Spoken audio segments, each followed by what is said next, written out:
जी हाँ दोस्तों, आज की इस वीडियो के माध्यम से हम बात करेंगे गाँव की बेटी योजना के प्रमाण पत्र के बारे में। जब हम गाँव की बेटी योजना का लाभ लेते हैं, तो इसके लिए हमें एक गाँव की बेटी का प्रमाण पत्र है, एक सर्टिफिकेट है, गाँव की बेटी का सर्टिफिकेट वो बनवाना होता है, जैसा कि यहाँ पर आप देख भी पा रहे हैं साइड में। तो 2024-25 में गाँव की बेटी योजना के फॉर्म भरना स्टार्ट कर दिए गए हैं। अब स्टूडेंट को ये नहीं पता कि गाँव की बेटी का प्रमाण पत्र कैसे बनेगा, क्योंकि जब हम फॉर्म भरेंगे ना, तो गाँव की बेटी योजना का प्रमाण पत्र हमें अपलोड करना पड़ेगा। अभी कैसे बनेगा पूरी इन्फॉर्मेशन बताऊँगा और दोस्तों इसमें कौन-कौन से डॉक्यूमेंट लगेंगे ना उसका मैं एक अलग से वीडियो बना चुका हूँ, ठीक है? आपको वीडियो प्लेलिस्ट में मिल जाएगा, तो प्लेलिस्ट वाले सेक्शन में देख लेना। गाँव की बेटी योजना की मैंने प्लेलिस्ट तैयार कर दी है, वहाँ पर आपको कौन-कौन से डॉक्यूमेंट लगेंगे वो मैंने बता दिया। साथ ही इसका फॉर्म होता है वो कैसे भरना है, वो वीडियो भी बना दिया है, लगभग 25 मिनट का वीडियो है। उसमें रजिस्ट्रेशन एंड फॉर्म कैसे भरना है, वो सारी चीज़ें मैंने बता दी है, उस वीडियो को भी प्लेलिस्ट में आप देख सकते हैं।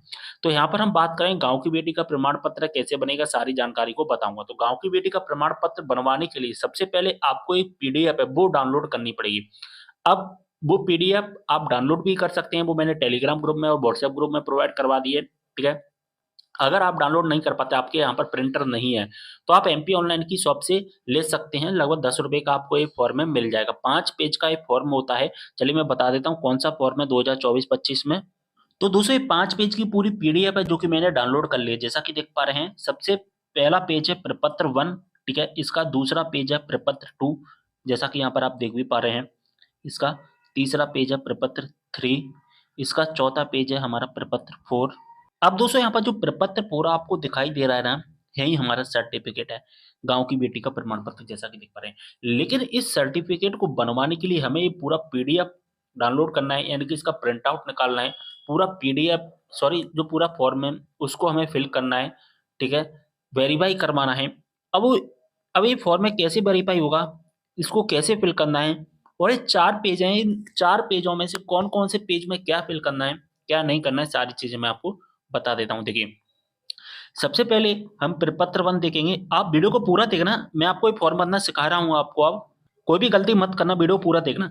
यहाँ पर अपना फ़ोटो लगा देना। फ़ोटो नया फ़ोटो होना चाहिए, 90 दिन से ज़्यादा पुराना फ़ोटो नहीं होना चाहिए।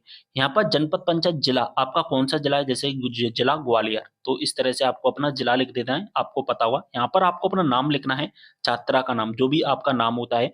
यहाँ पर आपको पिताजी का नाम लिखना है, यहाँ पर अपनी माताजी का नाम लिखना है, यहाँ पर अपनी डेट ऑफ बर्थ यानी कि जन्म तिथि और जन्म स्थान कि आपका जन्म कहाँ पर हुआ है, ठीक है? ये सारी चीज़ें फ़िल करना है। साथ ही यहाँ पर आपको अपना स्थायी पता फ़िल करना है, जैसे कि गाँव का पता, यहाँ पर तहसील, यहाँ पर थाना, यहाँ पर जिला, इस तरह से इसको फ़िल करना है।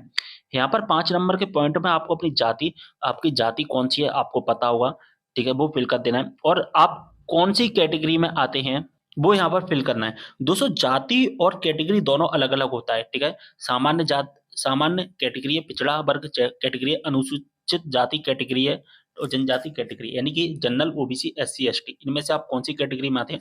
लेकिन आपकी जाति क्या है, जैसे कि मैं गुप्ता, तो हमारी कै कै जो कि जाति वैश्य हो गई। तो इस तरह से आपकी जो जाति होगी ना, वो आपको जो कि आपको पता होगा, वो आपको फ़िल कर देनी है। इसके बाद आपको शैक्षणिक परिचय आपको फ़िल करना है।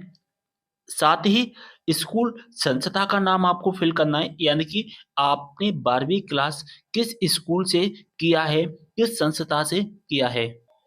6 नंबर के पॉइंट को आप छोड़ सकते हैं, ठीक है? लेकिन जब आपको 7वाँ नंबर का पॉइंट फिल करना पड़ेगा, उत्तीर्ण करने का बस।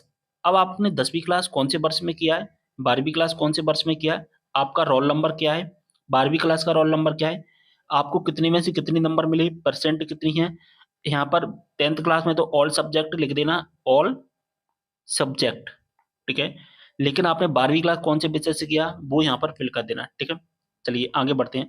अब यहाँ पर घोषणा में क्या करना है आपको, यहाँ पर अपने साइन करने हैं, यहाँ पर आपको अपने पिताजी के साइन करवाने हैं, ठीक है? छात्रा के पिता या पति यानी कि आपको यहाँ पर पूरा नाम लिखना है और उनके साइन करवाने हैं। यहाँ पर अपना नाम लिखना है, साइन करवाने हैं, ठीक है?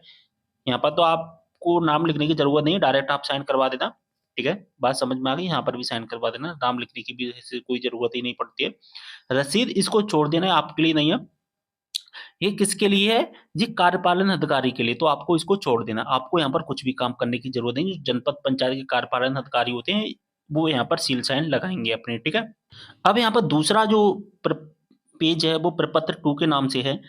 अब ये दूसरा पेज है वो किसके लिए है? ये है हमारे सरपंच के लिए, सरपंच जी के लिए। तो आपके गाँव के जो सरपंच है उनका प्रमाण पत्र, तो आपका गाँव का नाम लिखना है यहाँ पर। प्रमाणित किया जाता है कि आपका नाम, आपके पिताजी का नाम, आपके गाँव का नाम, आपका विकासखंड, तहसील, जिला, ठीक है? और यहाँ पर आपको वर्ष डालना है कि आप कितने वर्षों से अपने गाँव में निवास कर रहे हैं, और यहाँ पर जो पंचायत सचिव, सरपंच है, उनकी यहाँ पर सील साइन लगेगी। यानी कि सरपंच से वेरीफाई होगा, ठीक है? दूसरा पेज।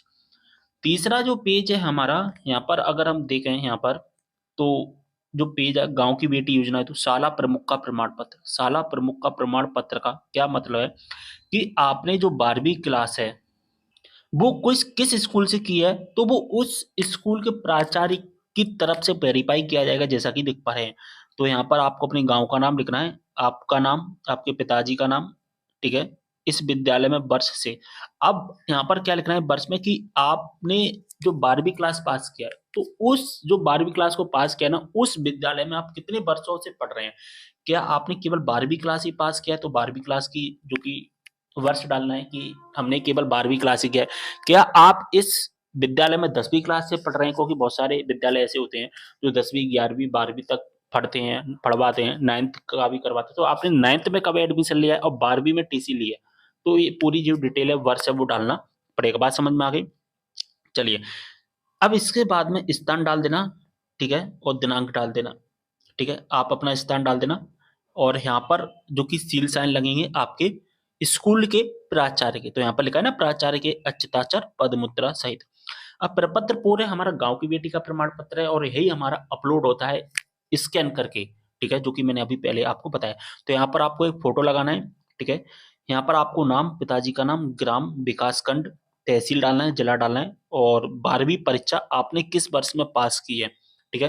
तो वो वर्ष डालना है, जैसे कि 2024 में आपने कॉलेज में एडमिशन लिया है, तो आपने 12वीं क्लास कब पास किया होगा? 2023, 2024 सेक्शन में। तो यहाँ पर ये डाल देना है, ठीक है? इसके बाद में यहाँ पर आपको क्या करना है, स्थान और दिनांक डाल देना है, और इसको वेरीफाई करवाना है आपको जनपद पंचायत से। जो आपका जनपद पंचायत है, वो जनपद पंचायत के जो सीईओ है ना, कौन? सीईओ। तो वहां से इसको वेरीफाई करवाना पड़ेगा, यहाँ पर सील साइन लगेंगे, और इसी को हमें अपलोड करना है। अब ये 5वां पेज है ना, वो सभी को फिल नहीं करना है। ये 5वां पेज है ना, उन स्टूडेंट के लिए। देखिए, एक तो प्रपत्र 3 था, और एक हमारा प्रपत्र 5 है। तो जो प्रपत्र 3 था ना, वो 12वीं क्लास के ऐसे स्टूडेंट के लिए जिन्होंने सरकारी स्कूल से पास किया है, ठीक है? और जो प्रपत्र 5 है, वो ऐसे छात्रों के लिए जिन्होंने 12वीं क्लास प्राइवेट स्कूल से किया है। तो अगर आपने सरकारी स्कूल से किया है, तो आपको प्रपत्र 3 भरना है, प्रपत्र 5 को इग्नोर कर देना है।